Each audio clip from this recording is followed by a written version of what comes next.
Yeah, you know, our grandparents always had the greatest stories. And I remember when I was a kid riding around in the golf cart with my grandfather and all the stuff he would tell me about things back in the past. And now when I look back on it, you know, I remember these stories, and a lot of them just helped me to grow up to be the man that I am today. The problem is that we lose a lot of that stuff, especially when our grandparents pass away. So if your grandparents are still alive, then you absolutely need to get one of these things, because it's going to help you be able to have their story told and be able to pass it down to future generations. Check it out. Here's what I'm talking about.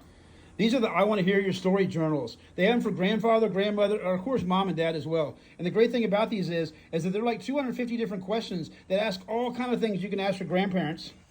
All about, you know, growing up, trivia, travel, what it was like when they were younger, talking about the grandkids, becoming a dad, their siblings, grandparents, just all kind of things, you know, what it was like when they grow up. I mean, could you imagine hearing about their teenage years and what it was like growing up? I mean, the world they lived in was so much different than what we're in now, you know?